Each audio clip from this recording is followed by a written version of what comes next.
Amén. Vamos a abrir la Biblia en Juan, capítulo 16.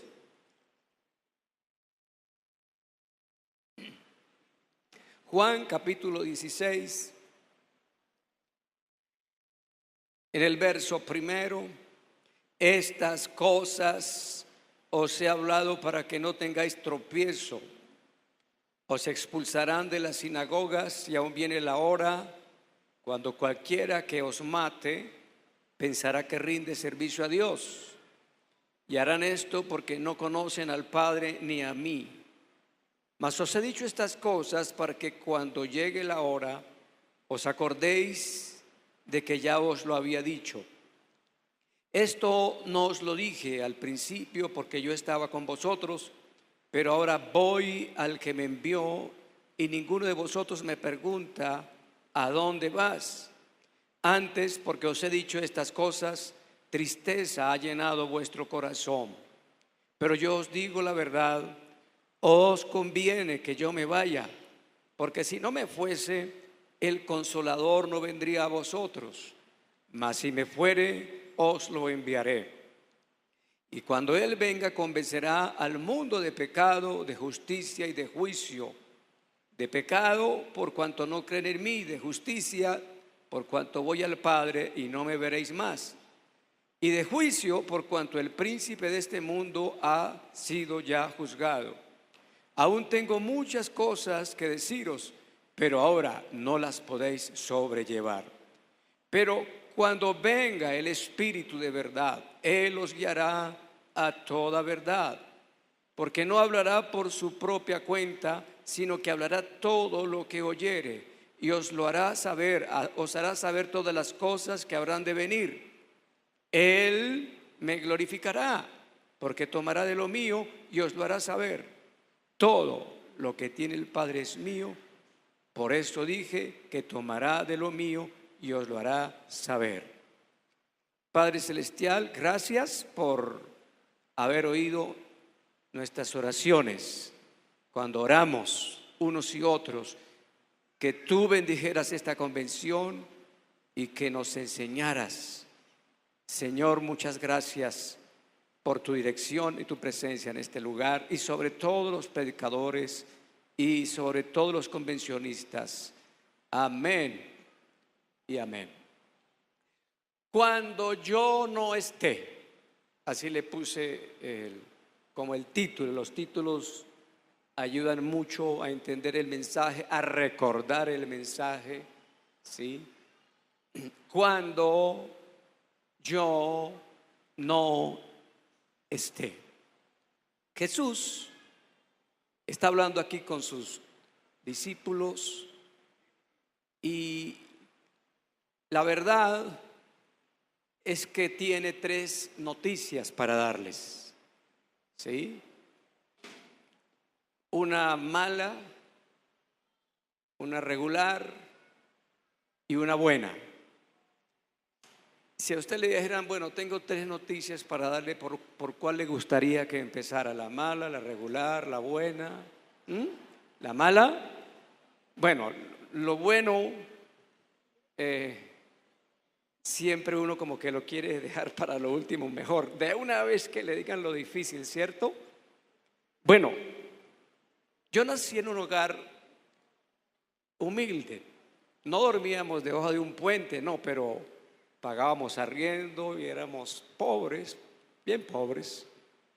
Tanto que el día que nos daban huevo era el cumpleaños. ¿Qué le parece? Usted se ríe, pero así era. Entonces, servían la comida, el arroz, la papita y el huevo. Yo me comía la papa, el arroz, la clara del huevo y lo más bueno para el final, para saborearlo. Ahora Jesús los impacta con una noticia. Les dice: van a tener que sufrir a veces por el Evangelio. Eso es lo que empieza diciendo: estas cosas os he hablado para que no tengáis tropiezo. O sea, para que cuando vengan las pruebas, No desmayen, no se sorprendan, ¿sí? Os expulsarán de las sinagogas y aún viene la hora cuando cualquiera que os mate pensará que rinde servicio a Dios, y harán esto porque no conocen al Padre ni a mí. Mas os he dicho estas cosas para que cuando llegue la hora os acordéis de que yo ya se lo había advertido. Entonces, esa es bueno, dura, ¿no? Bueno, van a tener que sufrir, muchachos, ¿sí? Ellos sabían que había un precio para pagar y todo. Pero ahora viene la dura, la más dura. Y la más dura es: yo no voy a estar más tiempo con ustedes. Durísima. Ustedes se imaginan lo que amaba esa gente, a su pastor, a su líder. ¿Cuántos creen que amaban a Jesús? Porque Él los había amado primero. Jesús tenía como una paternidad, siempre listo, como los Boy Scouts, ¿no? Siempre amándolos, siempre defendiéndolos, siempre enseñándolos. Y compartieron tantas experiencias cotidianas con Él que se volvieron como uno solo, ¿sí? Él los amaba entrañablemente, pero ellos aprendieron a amar a su pastor, a su líder. Y parece que a veces daban muestras como de estar dispuestos aún de morir por Él si era necesario, ¿sí? Vamos, para que muramos con Él. Había muchas demostraciones de amor hacia el Señor. Ahora, que vengan tiempos difíciles es duro, pero que no esté presente esa persona que nos ha estado pastoreando, animando, quizás eso es más duro que lo otro, ¿sí? Una noticia difícil y otra más difícil. Yo no voy a estar más tiempo con ustedes, pero viene la buena, ¿sí? Voy a enviarles el Consolador. Esa palabra que dijo Jesús, les conviene, lo deja a uno pensando. Porque si yo no me voy, otras experiencias no vendrían. Como quien dice, yo ya cumplí mi tarea. Es lo que está diciendo el Señor. Llegó la hora de irme. Y ustedes se entristecen por eso. Y más adelante dijo: mire, esto es como la mujer cuando tiene dolores de parto, ¿sí? Cuando tiene dolores de parto es el tiempo más duro, pero después nace un hombre. Y cuando tiene ese niño en los brazos, es tanto el gozo que se les va a olvidar lo mucho que padecieron para tenerlo. Les conviene que yo me vaya. Yo ya hice lo que tenía que hacer. Ahora ya tengo que partir de este mundo. Tuvo que ser un golpe duro para ellos. ¿Cuántos creen que fue duro? Muy, muy duro, claro. Su líder, su amado pastor. Oh, tuvo que ser tremendo, ¿sí? Y tanto que Pedro una vez le dijo: no, mejor no permitas porque Jesús dijo que iba a padecer y ellos no querían que su Señor pasara por esa copa difícil. Pero les da la última, que es muy buena. Dice: mire, les conviene. O sea, de esto tan duro va a salir algo muy bueno. ¿Oyeron eso?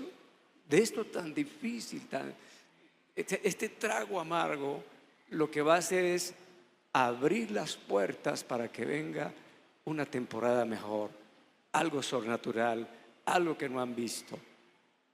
Y Jesús se sembró prácticamente en la cruz. Las despedidas son bastante duras, bastante difíciles. Antes de ser cristiano, yo fui marinero. Yo trabajaba en los barcos. Y me acuerdo que comencé a ser marinero porque me salió una gran oportunidad donde me pagaban como 5 veces más de lo que ganaba normalmente en Bogotá, y con eso que ganaba pues era muy apretado, no alcanzaba, era difícil la vida. Entonces resulté aceptando ese trabajo de marinero. Hice un contrato por 11 meses. Ya teníamos al mayor, que era un bebecito en ese tiempo, Y me acuerdo que cuando la noche anterior al viaje definitivo, pues nos abrazamos con mi esposa, toda la noche no dormimos y lloramos toda la noche. O sea, era como si se fuera uno a morir realmente. Llorábamos y llorábamos. Y como a las 5 de la mañana me levanté, miré a mi bebé dormido y no, casi no tengo fuerzas para irme, pero me fui. ¿Sí? Las despedidas no son tan fáciles. Después, por asunto como cosa rara, el barco tuvo que venir a los 3 meses a Colombia, a Barranquilla, en el que me había embarcado, y aproveché no fui capaz de seguir por allá, gracias a Dios. Ahora Jesús, desde el capítulo 13 hasta el capítulo final, hasta el capítulo 18 de Juan, Jesús está preparando a los discípulos para su ausencia física, los está preparando. Usted se pone a mirar el sentido de las enseñanzas desde Juan capítulo 13 hasta el capítulo 18. Jesús los está preparando para cuando Él no esté. ¿Sí? Y entonces encontramos allá, por ejemplo, la enseñanza del servicio humilde, cuando Jesús le está lavando los pies y les dice: mire, yo estoy haciendo esto para que ustedes aprendan y hagan lo mismo cuando yo no esté. Que se amen, que se sirvan los unos a los otros. Y el capítulo 14 les enseña: yo soy el camino hacia el Padre. Y les habla también del nuevo mandamiento. ¿Qué tenía de nuevo? Porque el nuevo mandamiento era que se amaran. Pero ¿qué tenía de nuevo si desde el Antiguo Testamento ese mandamiento estaba? Ahora lo nuevo era que se amaran como yo los he amado, en forma sacrificial, con ese amor. Y les habla de la necesidad de permanecer en comunión con Él, en comunión con Dios, con su palabra. ¿Sí? En el capítulo 15, la parábola de David, les dice también acerca de los sufrimientos que vendrán por causa del Evangelio. Les enseña acerca de la importancia de la unidad.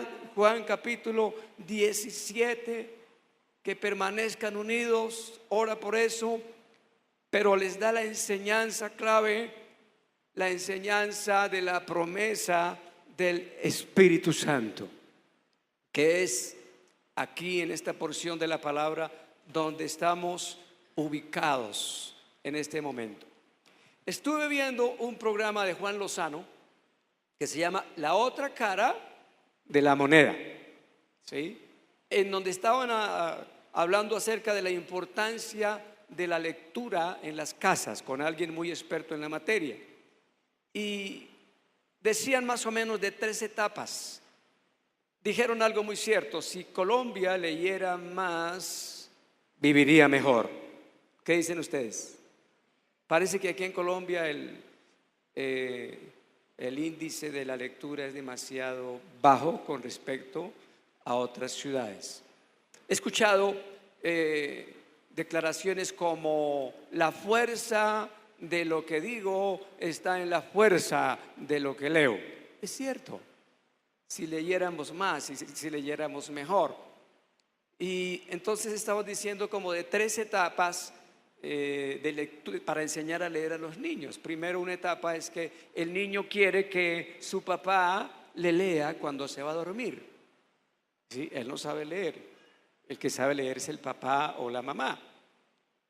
Y después, más adelante, cuando crece y empieza a aprender a leer, entonces leen juntos.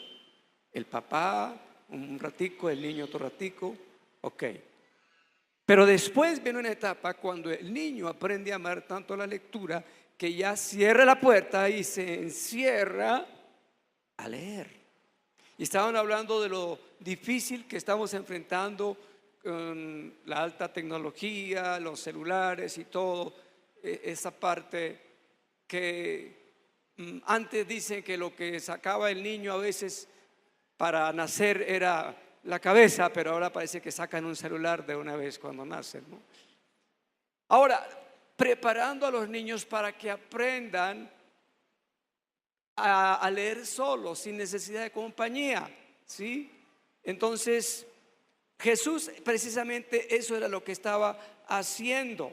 Jesús primero actuaba para que lo vieran y después que actuaba, enseñaba. Los discípulos lo veían orar y después de que lo veían orar, les decía: Señor, enséñanos a orar. Jesús predicaba y después les enseñaba. ¿Pero para qué? Para que después lo hicieran cuando Él no estuviera. Y ustedes ven en el libro de los Hechos ya ellos, sin la presencia del Señor, poniendo en práctica todas las enseñanzas. Cuando llegué a la iglesia en Bogotá, en Bucaramanga, una de las dificultades que tenía era para la alabanza. Entonces no había quien tocara un instrumento, tenía un buen piano, pero no había quien lo tocara. Y entonces contratábamos personas de la ciudad que supieran tocar, gente cristiana. Pero la verdad no estaba yo satisfecho, porque me di cuenta que la mayoría de los que contrataban no iban de corazón, sino que iban por la paga realmente. Algunos no eran ni muy buenos cristianos, pero yo con tal de que sonara la música, la alabanza. Entonces me di cuenta de la importancia de que uno de nosotros tocara un instrumento.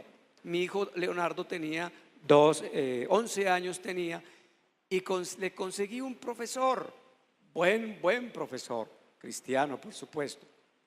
Y el hombre me dijo: cómprele una flauta para empezar. Y bueno, como 6 meses con solo flauta, al año lo tenía bien pulidito. Y ese profesor a la vez era el que tocaba los fines de semana. Y le dijo a Leonardo, lo cogió por sorpresa, 12 años ya tenía: próximo domingo usted es el que va a tocar el piano. Yo me acuerdo que mi hijo es pecoso, pero cuando una persona se pone pálida, se le traslucen todas las pecas. Ay, sí, quedó blanco el muchacho. Diarrea todos esos días. Imagínense, estaba asustado. Y el domingo, cuando llegó el momento, se sentó el profesor ahí en la primera silla. Dijo: empiece, joven. Era así todo drástico: empiece. Y el muchacho empezó con mucho miedo, pero ese domingo descubrió que sí podía, ¿sí? Y de ahí en adelante le gustó, se apasionó. O sea, este maestro lo preparó para cuando ese maestro no estuviera. Y pues ha sido muy útil en la parte de la alabanza. Bueno, ¿qué hemos dicho hasta el momento acá? Pues que Jesús los estaba preparando para cuando Él no estuviera, ¿sí? Así uno también quiere preparar a los hijos para cuando uno no esté. Tal vez no se muera, se va para otro país, pero los está preparando. Ahora, algo que observo acá es que la partida de Jesús se convertiría en una bendición, ¿sí? Él dice: vuestro lamento se convertirá en fiesta, la tristeza se va a convertir en gozo. Les conviene que yo me vaya.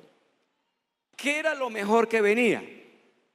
Que hasta ese momento el Espíritu Santo había venido sobre unos pocos. Prácticamente hacía como visitaciones, usaba a la gente, pero luego se iba. Y solamente sobre algunos escogidos. Pero nosotros vemos que a partir de la venida del Espíritu Santo, ya el Señor podría estar no en unos escogidos, sino en todos. En Hechos capítulo 2 vemos que el Espíritu Santo vino sobre todos. La palabra Padre nos habla de Dios por nosotros o a favor de nosotros. Hijo es Dios con nosotros, o sea, el Emmanuel. Y el Espíritu Santo es Dios dentro o en nosotros para siempre. Amén.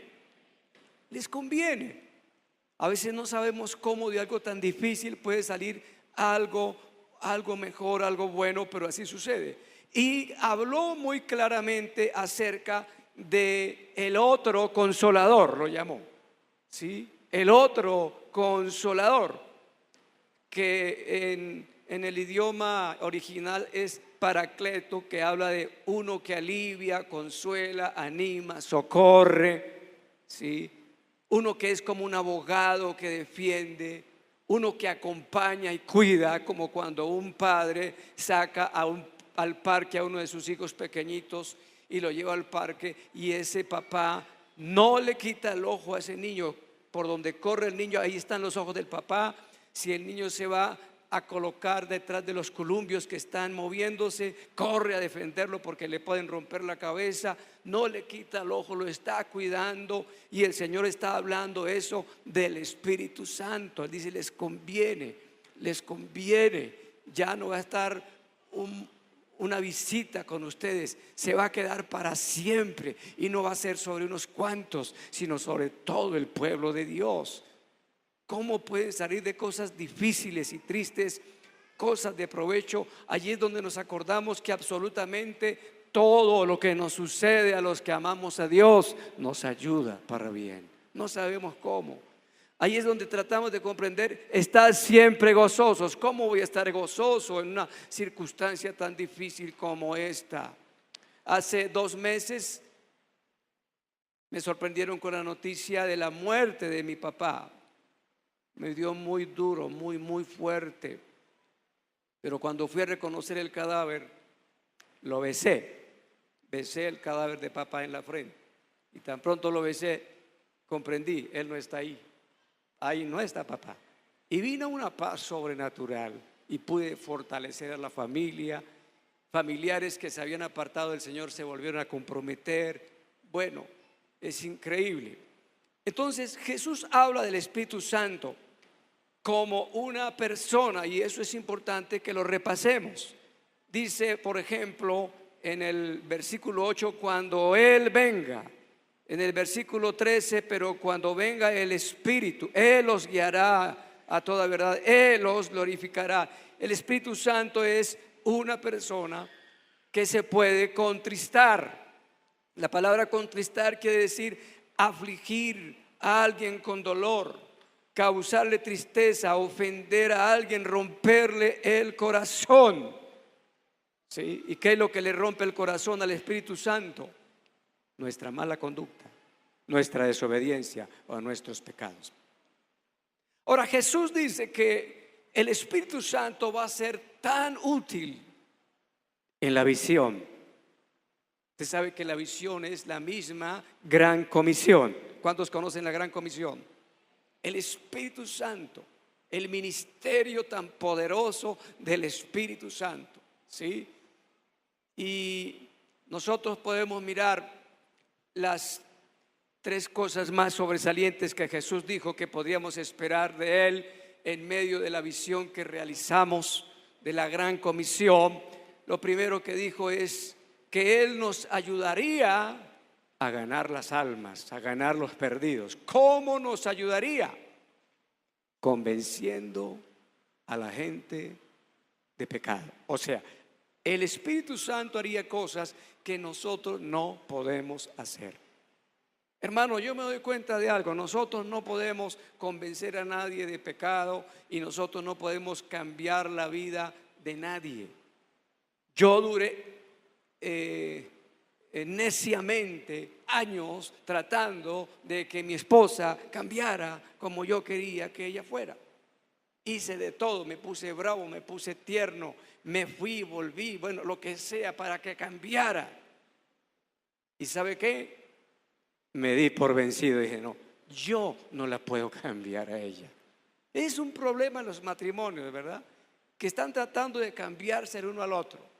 Yo quería que ella predicara como yo, hiciera como yo todo, y no se pudo.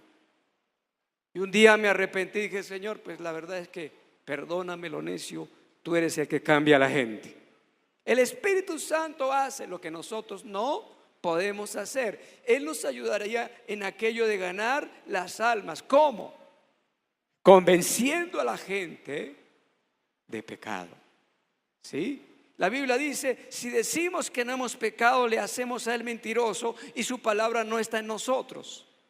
Hay gente que dice, yo no tengo pecado. ¿Y quién los puede convencer?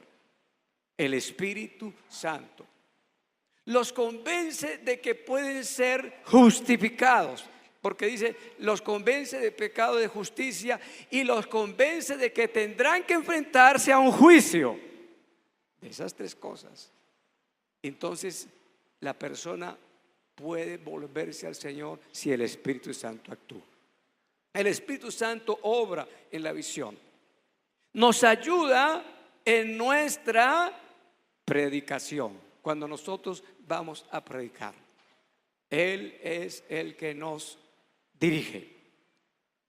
En Ciudad de Londres, también en otros países, hay unos buses de 2 pisos que es para que los turistas conozcan la ciudad. El segundo piso no tiene techo y ahí va un guía, ¿sí? Y lo lleva a uno a lugares históricos, le cuenta de la historia. Él sí sabe llevarlo a los lugares de importancia, tanto que uno después quiere volver. Pero si no estuviera ese guía turístico, uno no podría encontrar esos lugares. El Espíritu Santo nos guía cuando nosotros vamos a estudiar la palabra. Amén. Cuando nosotros vamos a predicar. ¿Cuántas veces nosotros hemos pasado por textos muy familiares, muy conocidos, que de un momento a otro se abren, salen como joyas preciosas de la palabra de Dios? Eso lo hace el Espíritu Santo. Y se cumple allí lo que dice en el verso 14: Él tomará de lo mío y os lo hará saber. En Apocalipsis 2:17 dice: le daré a comer del maná escondido. ¿Cuál es el maná escondido? Una palabra que no está, una palabra que está velada. Nadie la puede entender. Uno estudia la Biblia y es como atravesar el mar. La Biblia es un mar de conocimiento. Y uno atraviesa el mar, uno decide si lo atraviesa en barco o en submarino. En barco usted ve alguna belleza del mar, de pronto algunos delfines saltan, pero si usted atraviesa el mar en submarino va a ver las riquezas del mar, la profundidad del conocimiento del mar. Tenemos que montarnos en ese submarino del Espíritu Santo y entonces comeremos del maná escondido, las cosas que ojo no vio ni oído oyó, ni han subido en corazón de hombre, Dios tiene preparado para los que le aman. Así estudiar la Biblia es una aventura maravillosa. Amén. Ahora, cuando uno va a predicar, el Espíritu Santo también lo guía. Estaba en Quito, Ecuador, y estaba en una convención. Yo me había preparado muy bien, tenía mi charla, estaba contento en la primera fila. Faltan unos 5 minutos para que me pasen a predicar. El lugar está lleno, tienen televisión, periodistas, estaban bien armados. Y de pronto empiezo a sentir una inseguridad acerca del tema que voy a dar.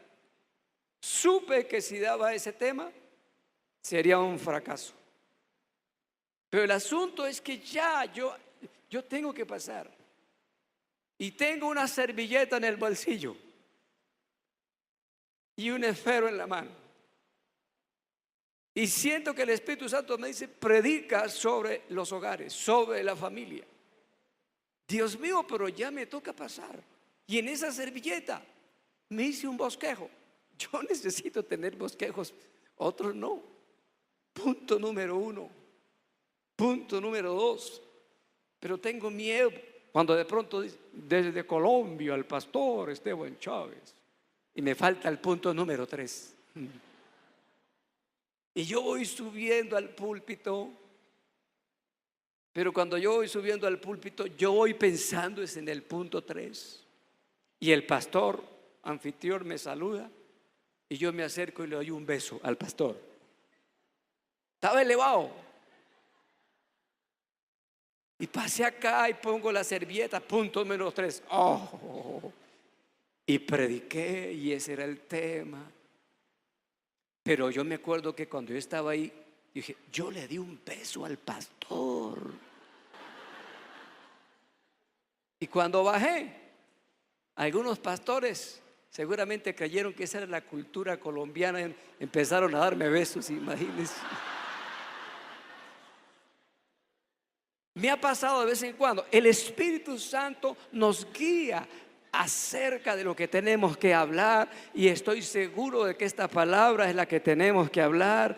Yo sé que hay palabra de Dios para ustedes en esta noche, amén, y que van a salir de aquí fortalecidos, y que esta convención será gloriosa, amén. ¿Le damos un aplauso al Señor?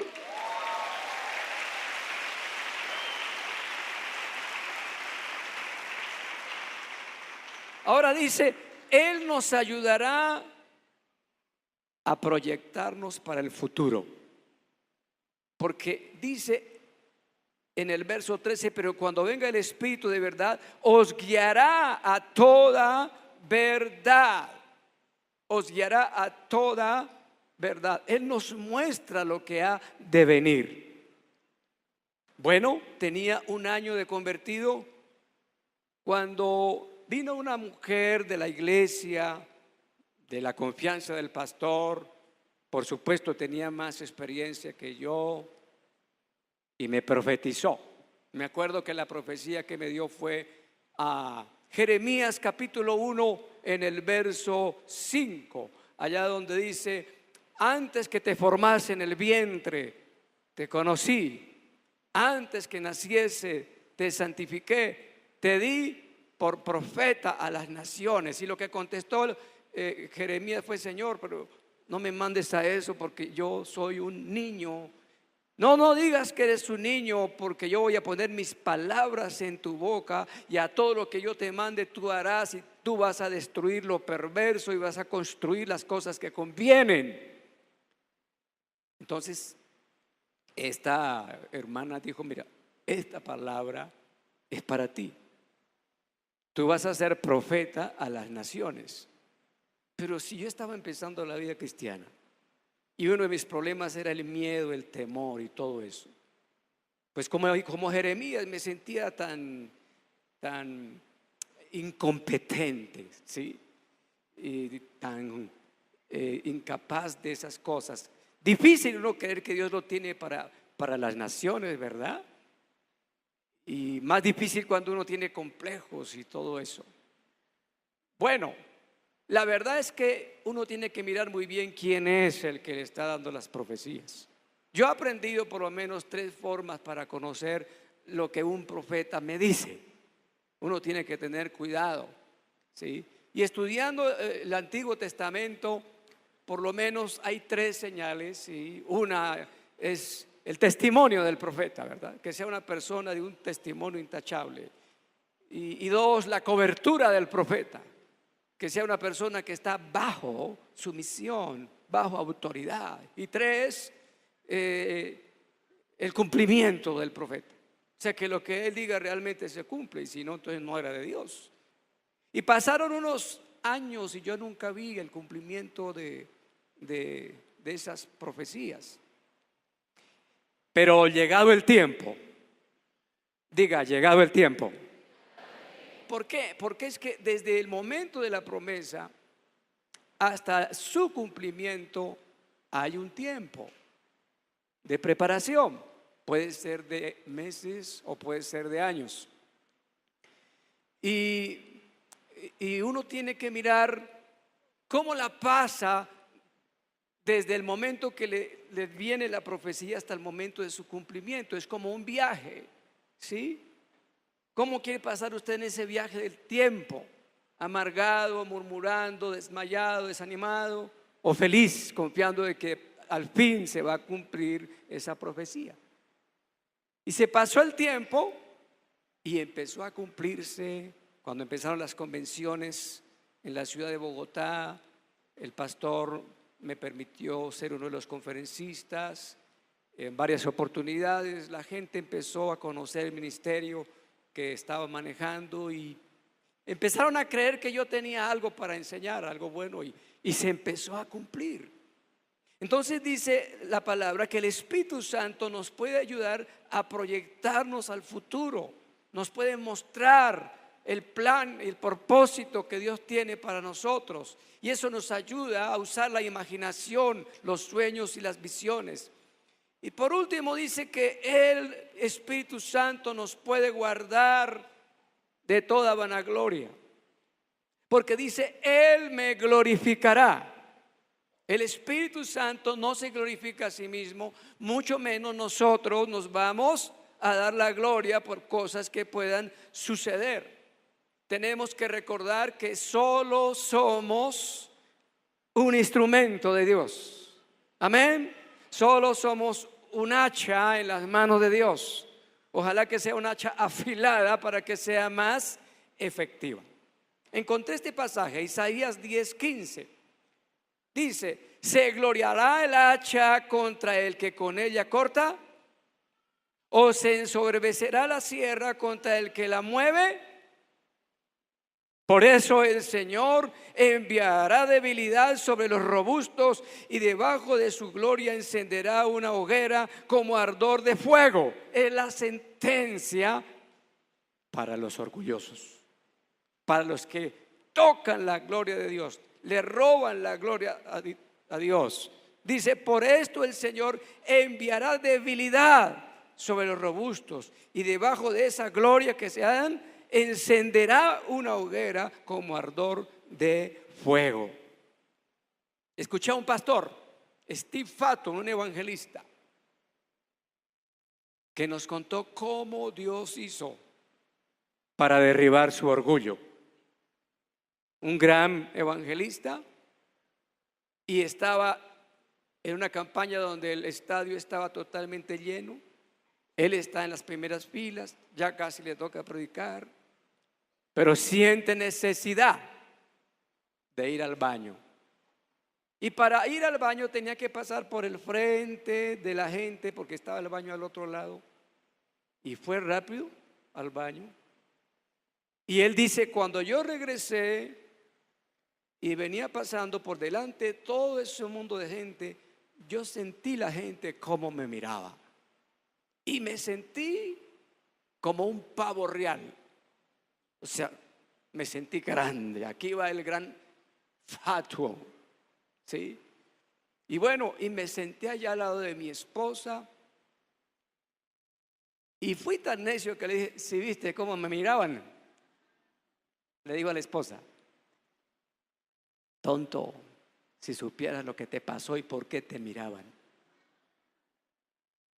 Resulta que el hombre, cuando se subió los pantalones, se le prendió el rollo del papel higiénico y lo traía colgando. Y ella le dijo, le quitó el papel higiénico: ahora con ustedes está infatuo. No quería salir. Pero a mí me pasó algo parecido.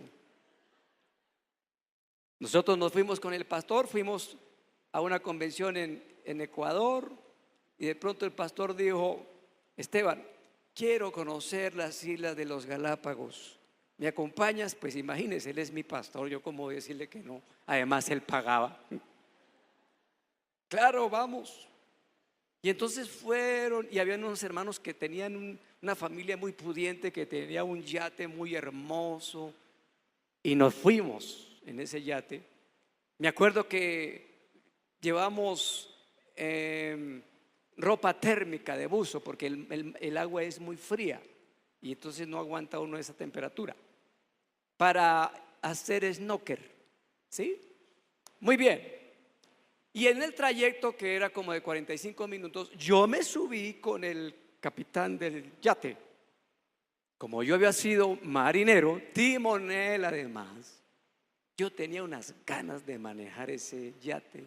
Entonces empecé a contarle al capitán todas las hazañas de marinero, o sea, todo así como que el hombre dijo, no, este es un duro. Dijo, tome, maneje. Y yo ahí, ok. Y llegamos al lugar a donde íbamos a disfrutar del mar. Entonces el yate no fue allá contra el puerto, sino lejos. Lanzan el ancla y allá era profundo. Y nos tiramos con los buzos y el snorkel. Y todo el mundo fue a cuidar al pastor César Castellanos y a la pastora Claudia. A mí no, porque yo era el experto marinero. Y yo estoy ahí cuando de pronto veo mi barco lejísimos. Lo veo muy lejos. Y me angustio y empiezo a bracear, pero yo no podía llegar, estaba demasiado lejos mi barco. Y se me metió agua en el snorkel y empecé a tomar agua. Me estaba ahogando. Y me acuerdo que empecé a ver como rojo, ya no podía. Yo creo que era la última vez que salía a la superficie. Y dije, ¡socorro! Lo que me extrañó fue que en medio minuto ya llegaron. ¿Cómo? ¿De dónde salieron? Pues resulta es que ese barco que yo veía era igualito al que estaba detrás de mí. O sea, me estaba ahogando en un vaso de agua ahí. Y me sacaron, yo había tomado agua y me tiraron allá en la cubierta del barco. Me sacaban agua. Y el pastor dijo, ¡ja! Tremendo marinero.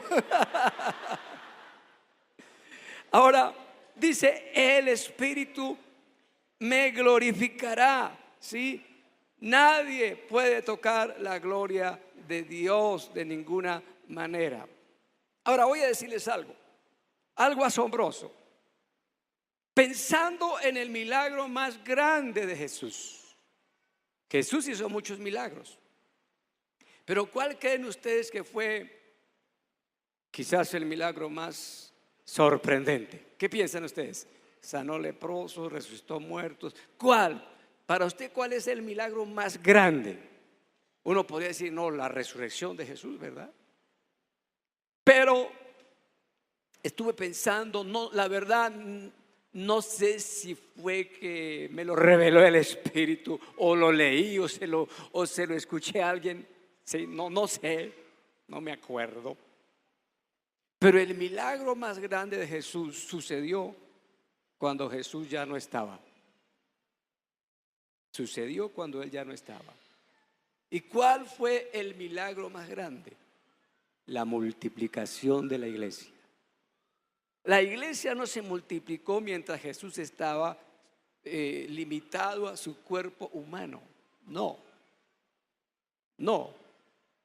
Se multiplicó el fenómeno sobrenatural. Lo que nunca habían visto jamás vino después de la muerte de Jesús.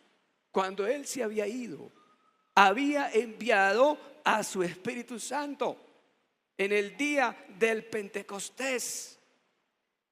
De razón que Jesús dijo, les conviene. Ustedes están llorando ahora, piensan que es lo peor que yo no esté con ustedes.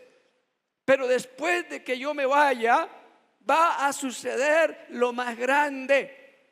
Se va a ver el fruto de ese legado, se va a ver el fruto de esa formación, se va a ver el fruto de haber levantado ese equipo de 12, alabado sea Dios.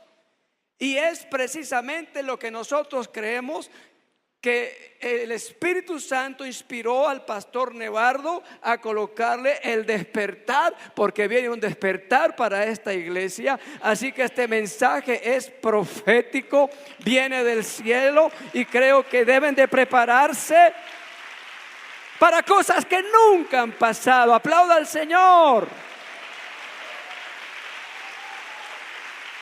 Apláudalo con gozo. Dígalo, creo.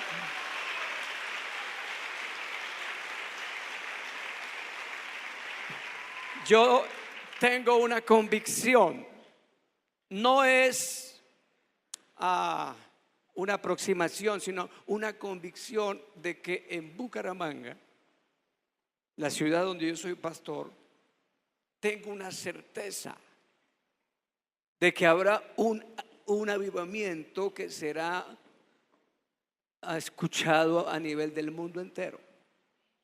Y creo que mis ojos lo van a ver. Tengo esa convicción hace años y se la hablo a todos los pastores. Hay una buena unidad en los pastores allá, gracias a Dios. Oramos juntos, ¿sí? Nos estamos preparando. Hermano, gracias a Dios por el pastor Roberto Finke, lo conocí personalmente. La verdad es que acercarse a él uno sentía como paternidad, ¿verdad? ¿Cuántos experimentaron eso? Y estaba yo junto a él y nos pusimos a compararnos los brazos. Imagínense mi brazo con un brazo de los de él. 5 brazos de los míos salían de él y lleno de vello. Parecía, mi esposa decía, ya vas para donde el pastor Osito, le decía, el Osito, porque era grueso, ¿verdad? Y la verdad que es difícil lo que la iglesia pasa. Pero el Señor dice,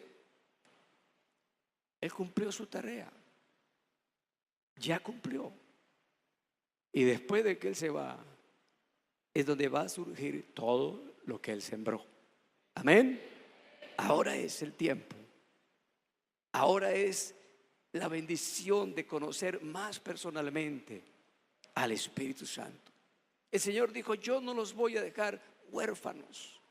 El Espíritu Santo vendrá sobre ustedes y permanecerá sobre ustedes. Declaro una nueva unción, una nueva etapa.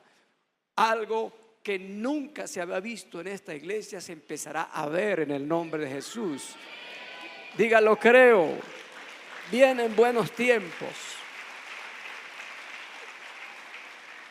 Ese Pentecostés fue el tiempo de la doble unción. Jesús había dicho, mayores obras que yo ustedes harán, porque yo me voy al Padre. La doble unción, la presencia viva de Jesús en todos, es ese Pentecostés y la multiplicación sin límites. Debemos de creer que hasta aquí Dios nos ha preparado para las grandes cosas. Amén. Mañana, con la ayuda del Señor, les voy a enseñar acerca de cómo lo que ustedes y yo tratamos de hacer luchando genuinamente por mucho tiempo sin lograrlo, Dios lo hará en poco tiempo. Amén. En poco tiempo. En el nombre de Jesús. Termino con esto. Jesús los preparó para cuando Él no estuviera presente físicamente. En el libro de Mateo usted ve a los discípulos en apuros frente al mar de Galilea, atravesando el mar de Galilea. En 2 oportunidades los ve en apuros, a punto de perecer. Uno de esos episodios está en Mateo 8 y el otro en Mateo 14. Pero hay una diferencia. Escuche muy bien. Hay una diferencia en las 2 experiencias. En la primera experiencia Jesús está presente, está en la barca. En la segunda experiencia Jesús observa de lejos, ya no está con ellos, observa de lejos. En la primera experiencia Jesús descansa allá en la popa, la parte de atrás del barco. En la segunda experiencia Jesús intercede. En la primera experiencia los discípulos buscaron a Jesús. En la segunda experiencia Jesús los buscó a ellos. En la primera experiencia Jesús los reprendió. ¿Por qué están asustados y amedrentados? ¿Dónde está la fe? En la segunda experiencia Jesús los animó. Tened ánimo, yo soy, no temáis. En la primera experiencia Jesús hizo el milagro. En la segunda experiencia Pedro se atrevió en lo sobrenatural, andando sobre el mar. En la primera experiencia el viento era contrario. En la segunda experiencia el viento sopló a favor. Muy importante. Y es lo siguiente: cuando estaba Jesús, la barca avanzaba. Los discípulos remaban. Cuando Jesús no estaba, los discípulos siguieron remando. Esta barca no se va a detener. Ustedes van a seguir remando y ahora no van a tener que remar tanto, sino con velas, con el soplo del Espíritu Santo. Viene algo bueno para ustedes. Es un mensaje profético.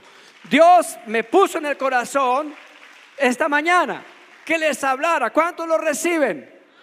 Denle un aplauso al Señor. Estamos preparándonos para lo mejor. Aprendemos aquí, preparemos a nuestras generaciones para cuando nosotros ya no estemos. Uno de los mensajes que quedó en la mente del pastor Roberto Finke lo predicó en diciembre 14 del 2014 en Estados Unidos y lo llamó 30 años de vida. ¿Cuántos lo oyeron? Algunos lo oyeron. Sí, 30 años de vida. Y en ese salmo dice, enséñanos a contar nuestros días. Nuestros días son breves, pasan como un pensamiento y pronto volamos. Y él está haciendo énfasis ahí en esa enseñanza, ¿sí? Y dice, enséñanos a contar nuestros días, enséñanos a aprovechar el tiempo. Me acuerdo algo que dijo, qué lindo sería que cada vez que pasara un mes y comenzara otro, nosotros hiciéramos un balance. ¿Cuántos lo oyeron? Un balance de cuánto sembramos para el reino en esos 30 días que pasaron y cómo podemos sembrar mejor en el reino en el mes que comienza. Colóquese en pie y oramos al Señor. Preparemos a nuestras generaciones para cuando nosotros no estemos. Gocémonos en medio de las dificultades al saber que no estamos solos. El Espíritu Santo nos ayuda en la visión que el Señor nos ha encomendado. No depende de nuestras fuerzas, sino de nuestra relación con Él. Está la persona de la música. Siempre un tañedor ayuda mucho. ¿Saben qué creo yo? Que el momento más importante de la palabra es este. Alguien llamó a este momento cuando se está acabando la predicación el lugar santísimo de la palabra, cuando la gente debe estar más respetuosa, más receptiva. Alguien dijo, es el momento cuando calla el predicador y el Espíritu Santo empieza a ministrar a la gente. Alaben a Dios. Diré el último pensamiento que tuve, que lo anoté acá. Jesús preparó a los discípulos para su partida, pero Jesús nos está preparando a nosotros para nuestra partida. El Padre creó la tierra, hizo lo que tenía que hacer y se fue, pero se fue solo. Jesús vino, hizo su obra y se fue, pero se fue solo. El Espíritu Santo está haciendo su obra y la hará, pero la Biblia dice que Él no se irá solo, sino que nos arrebatará y nos iremos con Él. Y este cuerpo corruptible se convertirá en un cuerpo incorruptible. Este cuerpo mortal se convertirá en cuerpo inmortal y volaremos con el Señor. No tengamos temor. Jesús venció la muerte. Mi padre decía, Esteban, no hay muerte, mirando Juan capítulo 11. Yo soy la resurrección y la vida. El que cree en mí, aunque esté muerto, vivirá. Y el que viva y cree en mí, no morirá jamás. Y mi padre decía, no hay muerte. No hay muerte. Enterramos a papá a las 12 del día más o menos. y a las 4 de la tarde por ese lado del cementerio en Bogotá estaba negro y lloviendo, y mi esposa me tocó y me dijo: mira, mira, como diciendo, tu papá está allá con ese frío. Dije: no, él no está ahí. Él mismo dijo: no hay muerte, Jesús venció la muerte, no hay nada que temer, vamos adelante. Oremos al Señor. Padre Celestial, te damos las gracias por hombres como el pastor Roberto Fink. Padre Santo, qué regalo más grande le diste a la tierra a través de su vida.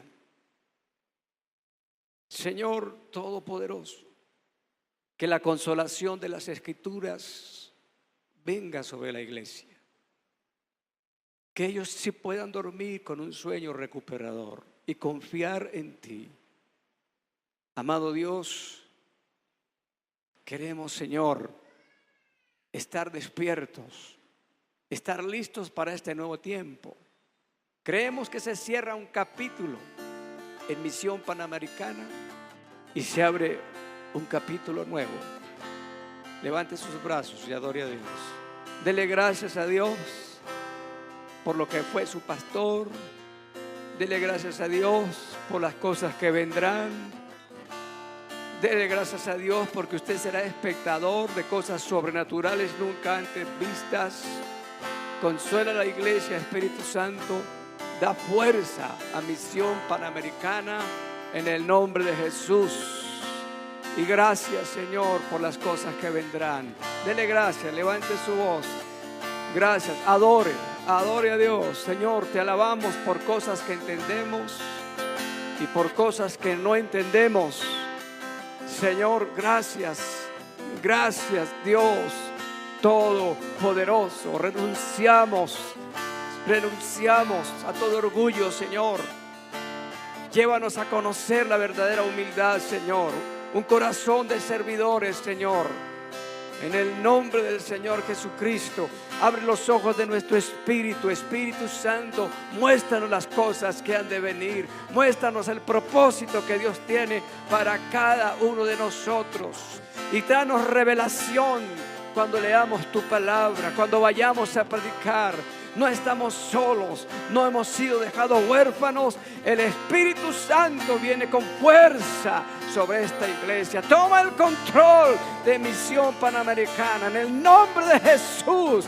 Espíritu Santo, eres el verdadero pastor. Gracias, aplaudan a ese Espíritu. Es el pastor de la iglesia. Dios les consuele.